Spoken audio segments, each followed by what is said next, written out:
안녕하십니까. 창세기 1장 3절 하나님이 가라사대 빛이 있으라 하시며 빛이 있었고 그 빛이 하나님 보시기에 좋았더라. 하나님 빛과 어둠을 나누사 빛을 낮이라 칭하시고 어둠을 밤이라 칭하시니라. 저녁이 되며 아침이 되니 이는 첫째 날이니라. 하나님께서 세상을 만드실 때 가장 먼저 빛을 창조하셨습니다. 저는 이 부분을 두고 많은 생각을 했고 또 많은 은혜를 잊게 되었습니다. 한 번은 제가 남미에 캠프를 가게 되었는데 같이 가셨던 한 장로님은 전기를 공부한 그래서 하나님이 태초에 빛을 만드셨습니다 라고 그 이야기를 제가 하니까 장로님께서 전기도 빛입니다 라고 그런 이야기를 지나가는 말로 이렇게 하셨습니다. 제가 그 이야기를 듣고 깜짝 놀랐습니다. 전기가 빛이다니, 아니 전기가 전기지 어떻게 전기가 빛일 수가 있지? 그리고 돌아와서 제가 여러 책들을 찾아보고 유튜브를 보고 공부를 했는데 깜짝 놀란 것은 전기가 바로 빛이라는 사실을 발견을 하게 되었습니다. 그러면서 제가 좀 빛에 대한 공부를 또 전기에 대한 공부를 자연스럽게 하게 되었습니다. 우리가 물리학이라고 하면 굉장히 어렵게 생각이 되는데 마음이 움직이는 이치는 심리학이라고 하고 물질이 존재하는 그 이치를 물리학이라고 합니다. 그래서 물리학의 두 축은 고전 역학과 또 전자기학이 그 주축을 이루고 있습니다. 그래서 그 두 개의 큰 그 기둥으로 이 사람들이 지금까지 물리학을 연구를 해왔습니다. 그러니까 역학이라는 것은 이 물질의 운동을 이해하는 학문인데 해와 달과 별들이 떨어지지 않고 움직이는 어떤 그런 것들, 또 물체가 떨어지는 것들, 사과가 땅에 떨어지는 그런 움직임, 그런 모든 움직임을 역학이라고 합니다.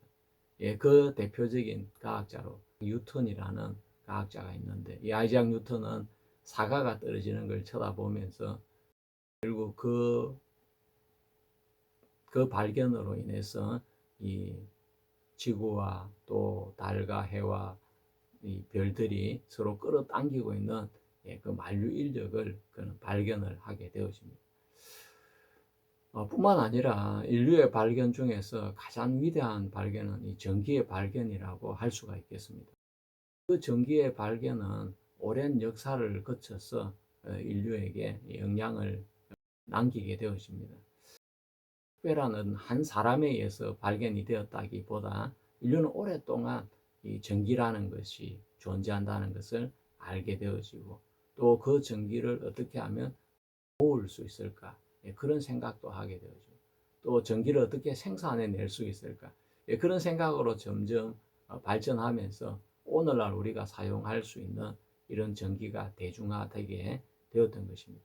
그런데 가장 획기적인 사람을 말한다면 19세기에 맥스웰이라는 사람이 나타나서 전기와 자기를 하나로 통합을 시키는 일을 하게 되어집니다.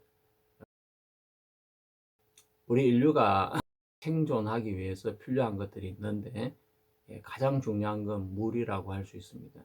이 물은 생명체의 탄생과 직결이 된다면 인류의 역사에 있어서 불은 인류의 문명의 시작이라고 그렇게 말할 수 있습니다.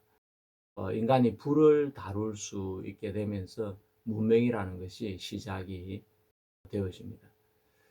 또한 전기는 현대 문명을 유지하는데 가장 필수적인 요소라고 할 수 있습니다. 전기가 사라지면 핸드폰이나 컴퓨터 등의 사용이 불가능해지고 또 수도꼭지를 털어도 물이 나오지 않는다고 합니다. 왜냐하면 펌프를 움직이는 것이 바로 전기이기 때문에 전기가 없으면 펌프가 돌아가지 않고 또 보일러가 돌아가지 않습니다. 물론 보일러는 도시 가스가 대부분이지만 그것을 컨트롤하는 모든 장치는 전기로 되어져 있기 때문에 우리 인간에게 전기가 끊어지는 순간 우리 인간은 마실 물도 없어지고 또 따뜻하게 난방할 수 있는 보일러도 돌릴 수가 없게 되어지고 더운 날씨에 또 시원하게 해줄 수 있는 에어컨이나 또 선풍기조차 돌릴 수가 없고 냉장고도 돌릴 수가 없으면 우리 인류의 삶은 완전히 원시 시대로 돌아가게 되어지게 되는 것입니다. 뿐만 아닙니다. 이렇게 우리 몸을 이루고 있는 모든 물질이 원자인데 그 원자 자체도 전기가 존재하게 되어지는데 그 전기가 끊어지면 우리 인간의 생명도 끝이 나게 되어지는 것입니다. 폰이나 또 책상이나 또 뭐 우리가 보고 있는 책이나 물컵이나 또 뭐 모든 가재도구 그런 물질들이 최소 단위인 원자로 구성되어져 있습니다. 원자라는 것은 더 이상 분해되지 않는 가장 작은 알갱이 상태를 원자라고 합니다. 그러니까 물질을 자르고 잘랐을 때 더 이상 잘라질 수 없는 최소 단위가 원자인데 그 원자가 존재하는 이유가 있다고 합니다. 그 원자가 분해되지 않고 형태를 유지하는 이유는 원자들끼리 서로 당기는 바로 인력과 또 미는 청력이 존재하기 때문에 인력과 청력에 의해서 이 원자가 존재하게 되어집니다. 생명 활동에서 뜨거운 것을 만졌을 때 손을 떼는 반응이나 또 눈으로 들어오는 또 신호가 뇌에 전달되는 과정이나 이런 모든 생명 활동에는 전기 신호를 통해서 이루어지게 되어집니다. 결론적으로 세상 만물이 전기가 없어지면 존재할 수 없게 되어지고 전자기학을 연구하면서 인간 이를 이해하기 시작했습니다. 이런 내용은 제가 이제 오늘 빛에 대해서 여러분과 같이 이야기하기 위해서 카이스트의 김갑진 교수가 강의한 것을 듣고 또 다른 여러 교수님들의 강의와 또 EBS 강의를 듣고 정리한 내용입니다. 고대 그리스 시대에 탈레스라는 학자가 호박이라는 보석을 문지르면서 머리카락을 붙여보니까 머리카락이 그 정전기에 의해서 달라붙는 것을 보았습니다. 이는 최초로 정전기를 인지한 발견이라고 할 수가 있겠습니다. 또 중세 시대에 중국에서는 나침판이 등장을 하게 되는데 이는 자석의 성질을 이용한 최초의 사례가 되어집니다. 또 윌리엄 길버트는 자석의 아버지라고 불리우는데 갈릴레오 갈릴레이 시대의 동시대 인물입니다. 지구가 자석이라는 핵심적인 가설을 제시하게 되어집니다. 이 길버트는 지구는 거대한 자석이기 때문에 나침판이 남과 북으로 가르친다고 설명을 했습니다. 그러다가 이 볼타에 의해서 아연판과 구리판 사이에 항산을 묻힌 천을 넣어 전기를 지속적으로 생산하는 장치인 볼타 전지, 바로 배터리를 발명하게 됩니다. 이전까지는 전기는 스파크 형태로 잠깐 발생했지만 볼타 전지는 전기를 꾸준히 천천히 흘러보낼 수 있게 되어집니다. 마이클 패러데이라는 사람은 자석을 움직이면서 전기가 발생한다는 전자기 유도 현상을 발견하게 됩니다. 이것은 볼타 전지가 전기를 만들었지만 세기가 약했던 것과 달리 자석을 이용해서 더 강력한 전기를 만들 수 있다는 것을 보여준 사례가 되어집니다. 자, 이렇게 인류는 전기를 발명하면서 인류의 삶은 획기적인 전환을 가져오게 되어집니다. 성경에는 오직 빛이라는 단어가 존재하는데 이 빛에 대한 말씀이 구약 성경에 여러 차례 등장을 하고 있습니다. 욥기 12장 22절에 어두운 가운데에서 은밀한 것을 드러내시며 죽음의 그늘을 강맹한 대로 나오게 하시며 라고 했고, 이사야 42장 16절에는 내가 소경을 그들의 알지 못하는 길로 이끌며 그들의 알지 못하는 첩경으로 인도하며 흑암으로 그 앞에 강명이 되게 하며, 또 미가스 7장 9절에는 주께서 나를 인도하사 강명에 이르게 하시리니 라고 이야기했습니다. 하나님은 빛을 두 번 창조하십니다. 첫째 날 만든 것이 바로 빛이었고 또 넷째 날에 태양을 통해서 하나님이 또 빛을 만들어 내시는 것입니다. 그러면 우리는 첫째 날 만들어진 빛은 태양광선이 아니라는 것을 알 수 있습니다. 태양광선은 우리의 눈에 보이는 빛이라고 한다면 창세기 1장에 나오는 이 빛은 보이지 않는 빛이라고 말할 수 있습니다. 눈에 보이는 빛을 이제 보통 가시광선이라고 하고, 눈에 보이지 않는 빛으로는 적외선이나 자외선, X선, 전파, 감마선 이런 것들이 들어 있습니다. 이를 통틀어서 전자기파라고 말을 하는 것입니다. 이 전자기파는 이 전기장과 자기장의 진동 양상으로 나타나는데, 그것은 공간에서 진동하는 파동을 말하게 되는 것입니다. 물질이 없는 공간에서 모든 전자기파는 동일한 속도를 가지는데, 곧 강속, 초속 30만 킬로미터로 진행한다는 것을 맥스웰이 밝혀내게 되어집니다. 그래서 이 제임스 클락 맥스웰은 전자기학에 있어서 아주 빼놓을 수 없는 독보적인 존재가 되어지는 것입니다. 맥스웰은 영국 사람으로서 아주 독실한 기독교인이었습니다. 그는 전기현상과 자기현상을 기술한 그 물리 방정식을 수학적인 방법으로 통합해서 완성을 시켰습니다. 이 방정식을 오늘날 그 사람들은 맥스웰 방정식이라고 부르게 되어집니다. 이 맥스웰은 이 방정식들로부터 물질이 없는 공간에서도 강속으로 움직이는 전자기파가 존재할 수 있음을 알아내게 되었습니다. 이 전자기파를 바로 빛이라고 그는 제안하게 되어집니다. 이론적으로 전자기파는 무한정으로 잘게 쪼갤 수가 없습니다. 최소 단위가 있기 때문입니다. 이것을 바로 광자라고 합니다. 같은 주파수를 가진 전자기파는 같은 주파수를 갖는 강자들의 집합이라고 볼 수가 있습니다. 이 최소 단위가 되는 강자 에너지는 파장 또는 주파수에 의해서 결정이 되어집니다. 제임스 클락 맥스웰에 의해서 이 바로 전기와 자기, 빛이 하나의 근원을 가지고 있다, 하나다는 것을 지게 되어집니다. 제임스 클락스 맥스웰의 근황에 대해서 잠깐 여러분에게 말씀을 드리면, 제임스 클라크 맥스웰은 아주 독실한 자였고 오래 살지 못하고 젊은 나이에 세상을 떠났지만, 그가 남긴 과학적인 여러 가지 이론들이나 과학적인 발전은 인류 역사에 있어서 정말 지울 수 없는 아주 독보적인 그런 위치를 차지하고 있습니다. 그는 어려서부터 성경 암송을 많이 했다고 합니다.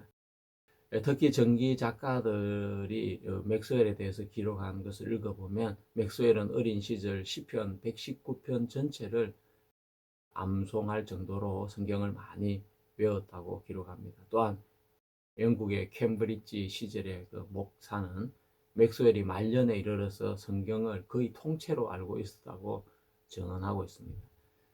그는 친구에게 이렇게 썼습니다. 인간의 가장 큰 목적은 하나님을 영화롭게 하고 영원토록 그를 즐거워하는 것이다. 이는 웨스트민스터 소요리 문답 제1문을 거의 그대로 인용한 것이라고 할 수 있습니다. 그가 특별히 사랑한 것은 복음서와 시편이었습니다.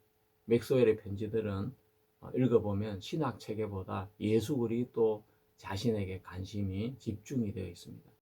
약혼 기간에 아내가 될 캐서린에게 보낸 편지에서는 우리가 함께 그리스도의 사역 안으로 더 깊이 들어갈수록 하며 이런 표현을 반복적으로 사용했다고 합니다. 그는 아내에게 편지를 쓸 때 성경을 많이 인용을 했다고 합니다. 또한 어린 시절부터 시편 암송으로 유명했고, 그의 편지와 묵상에는 시편의 언어가 자주 나타나게 됩니다. 그래서 맥스웰이 가장 좋아한 책은 시편과 복음서다. 이 말은 결코 지나친 말이 아닌 것입니다. 그의 성경 사용 습관과 편지 내용을 보면 충분히 근거가 있는 평가라는 걸 알 수가 있습니다. 맥스웰은 로마서 8장을 매우 사랑했습니다. 1864년에 아내에게 보낸 편지에서 그는 로마서 8장을 강해하듯이 자세하게 구구절절히 설명을 했다고 합니다.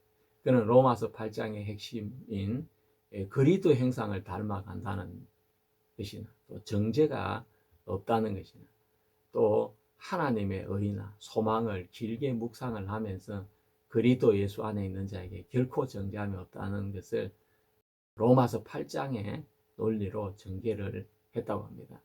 따라서 로마서 8장은 단순히 그가 좋아할 정도만 아니라 그 신앙의 중심이라고 할 정도로 아주 깊이 있는 성경 본문이라고 말할 수 있겠습니다.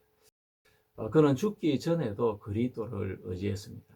1879년에 위암으로 세상을 떠나게 될 때 친구와 의사들이 그의 병상에 있었습니다. 그는 자신의 공로나 과학적인 업적을 말하지 않았다고 합니다. 그 대신에 구원에 대해서 다음과 같이 말을 남겼다고 전합니다. 내가 구원을 얻는다면 그것은 오직 은혜 때문이다 라고 그는 말을 남겼습니다.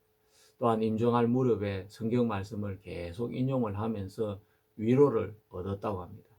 전기의 자료들은 그가 죽음 앞에서도 매우 평안했다고 기록을 했고, 그는 하나님을 믿는 과학자라고 말하기에는 너무나 하나님을 사랑한 기독교인이었습니다.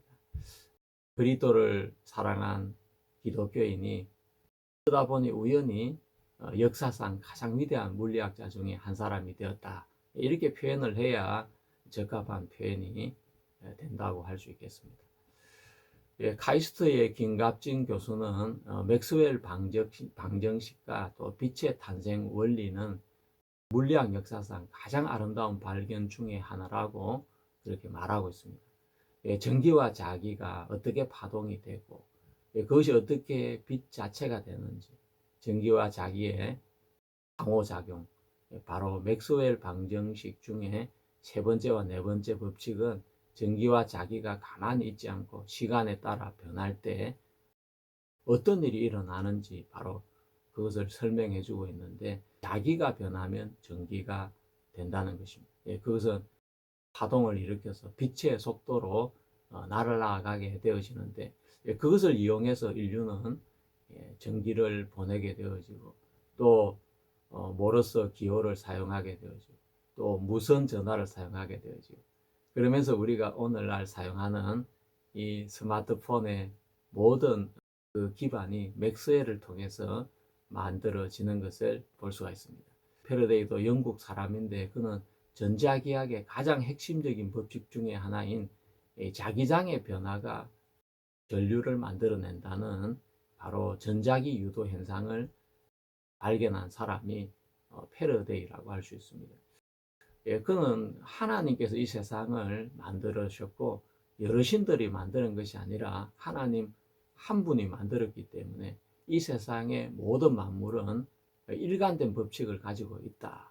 그렇게 그는 믿었습니다. 그가 좋아했던 말씀은 로마서 1장 20절 말씀인데, 하나님의 그 보이지 않는 능력과 신성이 그의 만드신 만물 속에 드러나 있다는 그 말씀을 그는 좋아했고 자주 인용을 했습니다. 그래서 그 말씀을 믿는 믿음으로 당시에 전기와 자기가 아무 상관이 없다고 많은 과학자들이 믿고 있을 때 그는 10년 가까이 전자기 유도에 대한 실험을 하면서 바로 자기장의 변화가 전류를 만들어낸다는 전자기 유도의 원리를 발견해내게 되는 것입니다. 발견의 바탕에는 성경을 믿는 믿음이 깔려 있다는 것을 우리는 기억해야 되는 것입니다. 자, 우리는 이 원리를 이용해서 자석을 움직여서 자기장의 변화를 시키면 도선에서 전기가 만들어진다는 것이 바로 패러데이의 그 원리인 것입니다. 코일을 이렇게 감아 놓고 그 코일을 감아 놓은 그 속에 자석을 이렇게 움직이게 될 때 자기장의 변화가 생기면서 전기가 흐르게 된다는 것입니다. 자, 그 원리를 이용해서 발전기나 교통카드나 무선 충전기나 이런 현대 전자기기 전반에 바로 이 패러데이의 법칙이 작동하게 되어지는 것입니다. 코일의 수를 많게 하고 또 더 강한 자석을 사용하면 더 강한 유도전기가 만들어지게 되어지는 것입니다. 전기장의 변화는 자기장을 만들고 그 자기장의 변화는 다시 전기장을 만들게 되어집니다. 서로가 서로를 끊임없이 꼬리를 물고 만들어내는 구조인 것입니다. 그것이 바로 파동인 것입니다. 맥스웰은 이 현상을 수학적 4개의 방정식으로 정리한 뒤에 이 서로를 하나로 묶게 되어집니다. 전기장과 자기장을 연립하여 풀었더니 물리학자라면 보는 순간에 알 수 있는 파동 방정식이 도출이 되게 되는 것입니다. 바로 파동 방정식은 공간과 시간에 대해서 각각 2번 미분을 한 형태인데 물결파와 음파처럼 무언가 퍼져나가는 형태를 기술할 때 흔히 사용하게 되는 그 기술법입니다. 즉 전기와 자기를 흔들면 가만히 머무는 것이 아니라 공간 속으로 뻗어나가는 전자기파가 된다는 것입니다. 그것을 바로 수학적으로 증명한 사람이 제임스 클락 맥스웰이라는 과학자인 것입니다.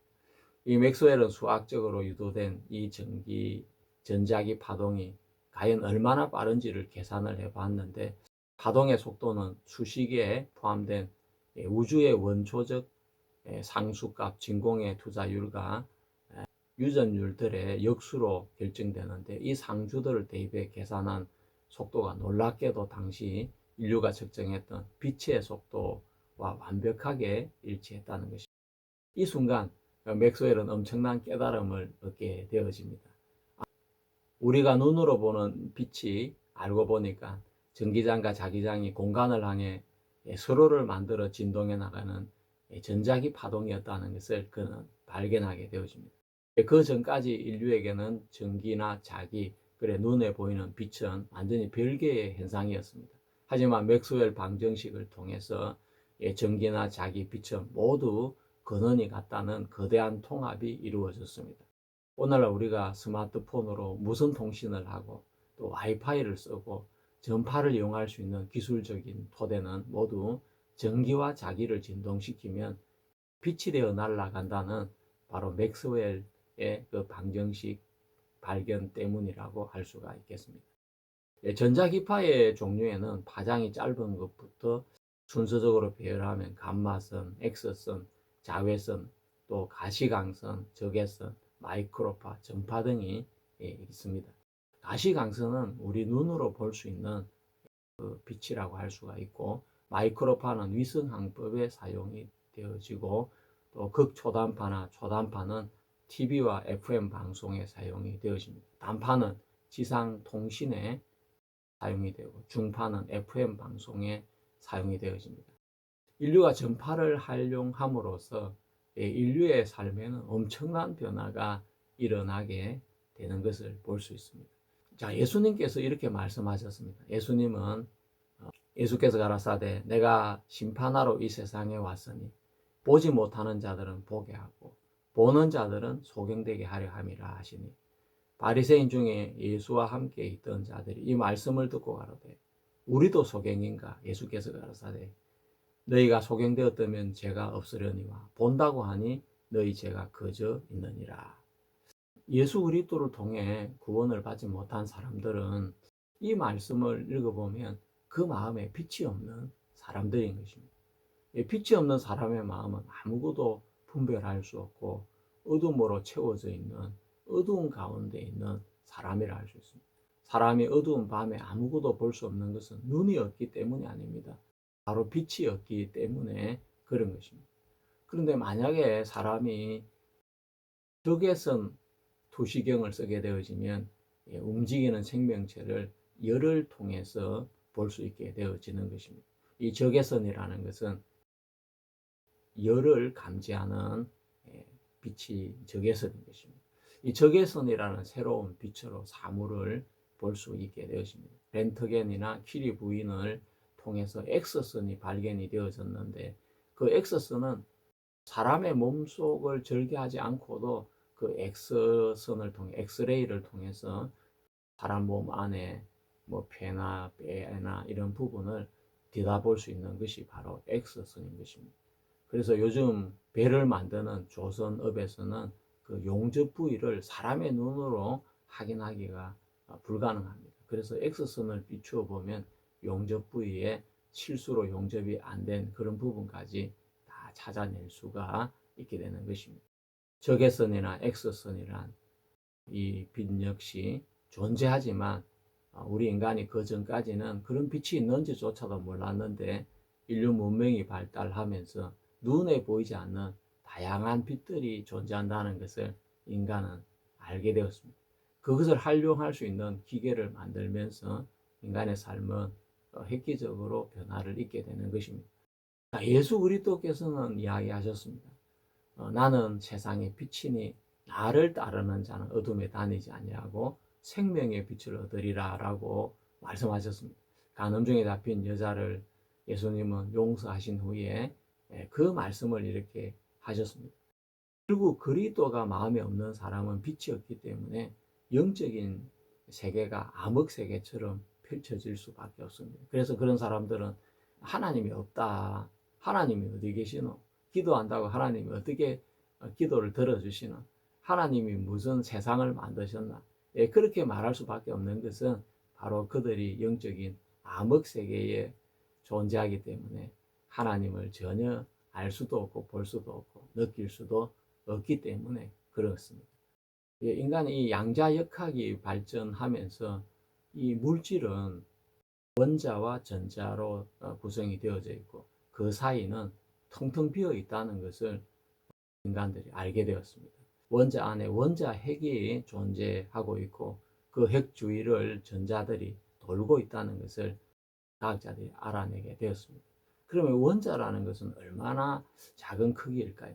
인간이 쪼개고 쪼개었을 때 가장 작게 쪼갤 수 있는 최소 단위가 원자인데 그 크기는 너무 작기 때문에 그것을 피코미터라고 그렇게 과학자들은 단위를 정했는데 이 피코미터라는 것은 1조분의 1m, 그러니까 1m를 1조 등분을 하게 되는 것입니다. 1억 등분도 아니고 만 등분도 아니고 1조 등분을 해서 그 중에 하나가 바로 피코메타인데 이 원자의 크기는 바로 62 피코메타에서 한 520 피코메타 정도가 된다고 합니다. 우리가 실감을 할 수 있도록 표현을 한다면 이 원자의 크기가 우리 눈에 보이는 농구공 정도 24cm 정도로 키우면 전자의 크기는 좁쌀만한 크기가 된다고 합니다. 그리고 원자와 전자 사이의 거리는 2km 정도가 되고 나머지는 빈 공간이라고 이야기합니다. 모든 물질은 더 이상 쪼개질 수 없는 작은 입자, 원자로 돼 있다. 이것으로 세상은 설명되는 것 같았습니다. 1803년 돌턴은 원자설을 펴니다. 모든 물질은 더 이상 쪼개질 수 없는 작은 입자, 원자로 돼 있다. 이것으로 세상은 설명되는 것 같았습니다. 그런데 그걸로 끝이 아니었습니다. 렌트겐은 금속이 원자에 부딪힐 때 나오는 짧은 파장이 손을 투시할 수 있다는 걸 발견합니다.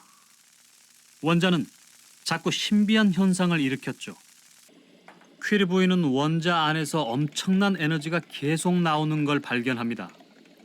렌트겐, 퀴리 부인 두 사람은 X선과 라듐을 발견한 공로로 노벨 물리학상 1, 2회 수상자가 됩니다. 사람들은 원자 안이 궁금해지기 시작합니다. 겉으로 봐선 안이 어떻게 생겼는지 알 수가 없었죠. 조심스럽게 원자의 문을 두드리기 시작합니다. 이 안을 본 사람, 아니 정확히 말하면 추측한 사람이라고 해야겠네요. 그가 추측한 원자 안의 모습은 바로 이런 모습이었습니다. 이 빵 안에 건포도가 박혀 있는 모양. 이 모양을 추측할 수 있었던 건 그가 건포도를 발견한 사람이기 때문입니다. 1897년 톰스는 음극선 실험을 하는 도중에 어떤 물질을 발견합니다. 진공관에 특정 기체를 넣고 음극과 양극에 강한 전압을 걸어주면 황록색 광선이 나오는데 이걸 음극선이라고 하죠. 이 광선을 맞은 바람개비는 돌아갔습니다. 그건 질량이 있는 입자라는 얘기였습니다.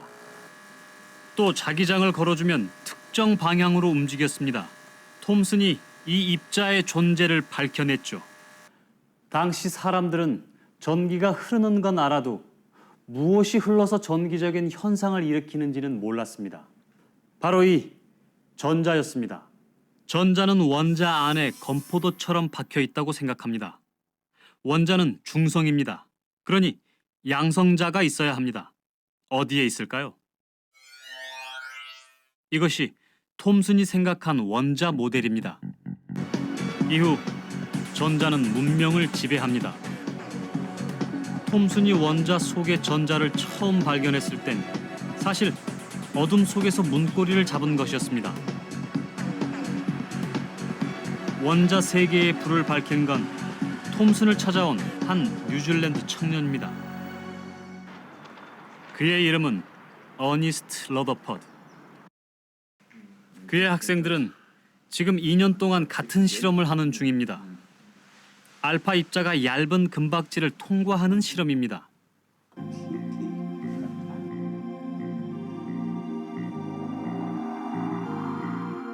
얇은 금박지는 원자 400개가 들어있습니다. 알파 입자는 전자보다 7,500배 무거운 물질입니다. 금박지에 쏘면 그대로 금박지를 뚫고 나가버리죠. 혹시라도 금박지를 통과하지 못하고 조금이라도 휘어지는 입자가 있는지 보라고 했습니다. 말이 쉽지 이 실험은 말 그대로 백사장에서 바늘 찾는 일입니다. 예를 들면 이런 거죠. 금박지를 60층 건물 크기로 키워봤습니다. 이 건물은 아주 얇은 종이로 되어 있습니다. 이 안에 깨알 같은 점들이 있습니다.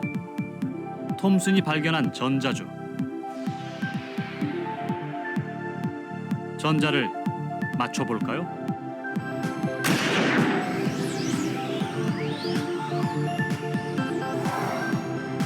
창호지처럼 얇은 막인이 총알은 벽을 통과해버립니다. 60층 정도 되는 창호지에 총을 쏴서 어디에 있는지도 알 수 없는 깨알 같은 전자를 맞추는 일. 러더퍼드는 조교에게 그런 실험을 시키고 있었습니다.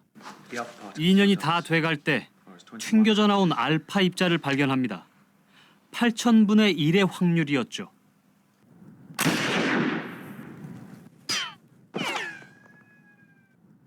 창호지처럼 얇은 종이 위에 총을 쏘았는데 튕겨져 나왔다.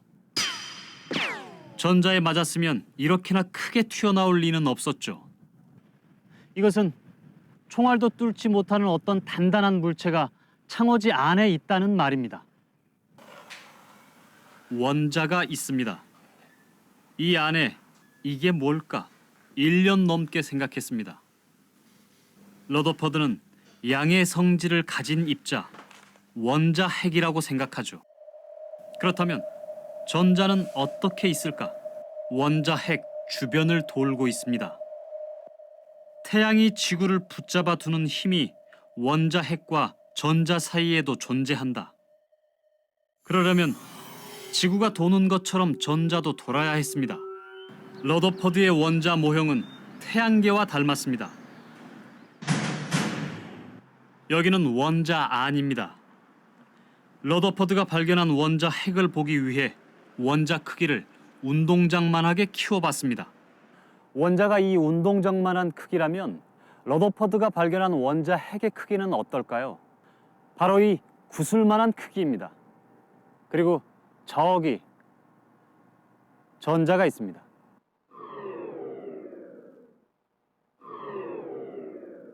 전자는 이 운동장 주위를 돌고 있습니다.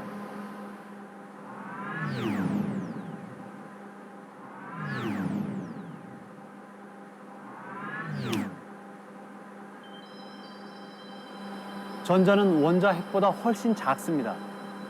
원자 크기의 10만 분의 1에 불과합니다. 그러면 나머지는 뭘까요?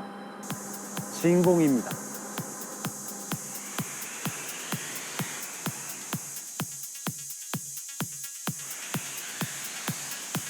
원자 핵과 전자는 거대한 진공 속에 떠 있는 좁쌀 같은 존재입니다.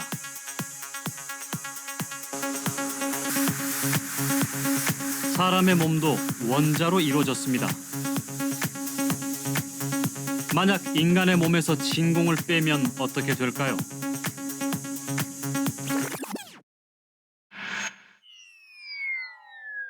겨우 소금 알갱이 하나보다 작습니다.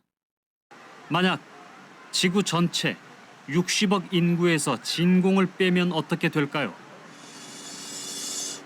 겨우 사과 한 알 정도입니다. Everything is nothing. 눈에 보이는 모든 것은 없는 것과 같게 되는 것입니다. 너무 신기하지 않습니까? 우리가 눈에 보이는 몸을 입고 있는데 이건 없는 것과 같고, 우리 눈에 보이는 저 강렬한 우주가 너무나 강렬한데 진공을 빼고 나면 사실은 없는 것과 같은 존재라는 것입니다. 이 우주는 너무 어마어마하지만 하나님 말씀에 무에서 나왔다고 이야기를 하고 있습니다. 아무것도 없는 상태에서 하나님이 빛이 있어라 하니까 빛이 만들어진 것처럼 이 우주는 무에서 나왔고, 인간도 무에서 나왔고, 모든 물질도 무에서 나왔던 것입니다. 그래서 인간의 물질의 최소 단위인 원자의 세계 안에 들어가면 더 이상 쪼갤 수 없는 세계가 되는데, 그 안은 텅텅 비어져 있는 진공 상태라고 말해주고 있습니다.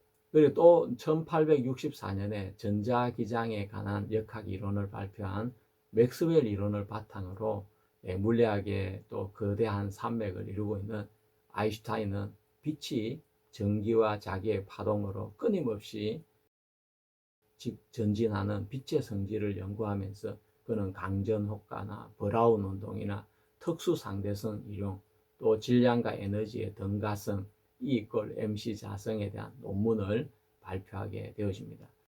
우리가 여기서 주목해야 될 것은 E=mc 자성에 의하면 모든 질량을 가진 물질은 에너지로 변할 수 있고, 이것이 바로 핵폭탄의 원리라고 합니다. 그리고 에너지는 질량으로 변할 수 있다. 이것이 바로 창조의 원리가 되는 것입니다. 하나님은 엄청난 에너지를 가지신 하나님이신데, 그 입에서 나오는 말씀도 에너지고, 그 말씀이 질량으로 변해서 물질 세계가 되어진 것이 바로 이 눈에 보이는 세상인 것입니다. 성경은 보이는 이 세상이 보이지 않는 말씀으로 시작되었다고 이야기해 주고 있습니다. 빛에 의해서 시간이 만들어지고 공간과 물질이 만들어진 것입니다. 그 시간은 상대적이라고 해서 특수상대성 이론이 나오게 되는 것입니다. 현대 물리학의 두 축인 상대성 이론과 양자 이론인데, 빛에 대한 연구의 성과라고 말할 수 있겠습니다. 하나님께서 천지 창조를 하실 때 가장 먼저 빛을 창조하셨다는 것은 바로 하나님의 그 빛으로부터 시간과 공간과 물질의 세계가 시작이 되었다는 것을 말할 수가 있는 것입니다. 이것은 과학적으로도 물리학적으로도 정확하게 일치하는 내용이라 할 수 있습니다. 어두운 데서 빛이 빛이라 하시던 그 하나님께서 예수 그리스도의 얼굴에 있는 하나님의 영광을 아는 빛을 우리 마음에 비추셨느니라. 자, 고린도후서 4장 6절에는 이렇게 말씀을 하고 계십니다. 요한복음 8장에서는 예수님께서 우리 영혼을 비추는 빛으로 예수님은 이 땅에 오셨다고 말씀을 하셨습니다.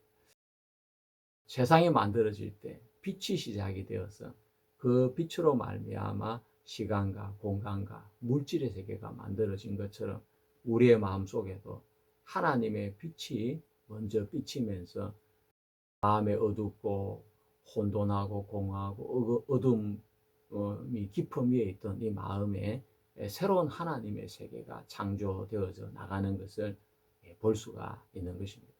이 마음의 어둠은 인간의 노력으로 해결될 수가 없습니다. 그것은 인간이 좋은 음식을 먹거나 또 자기가 원하는 쇼핑을 하거나 텔레비전에 좋은 프로를 보거나 그런다고 그 어둠이 해결이 되는 것이 아니라 바로 우리의 마음 안에 창세기 1장에 빛을 만드신 하나님이 마음의 빛 대신 예수 그리스도가 우리의 마음 안에 들어올 때 바로 우리의 마음은 새로운 천지 창조가 시작이 되어지고 하나님의 세계가 우리의 마음 안에 펼쳐지게 되는 것입니다.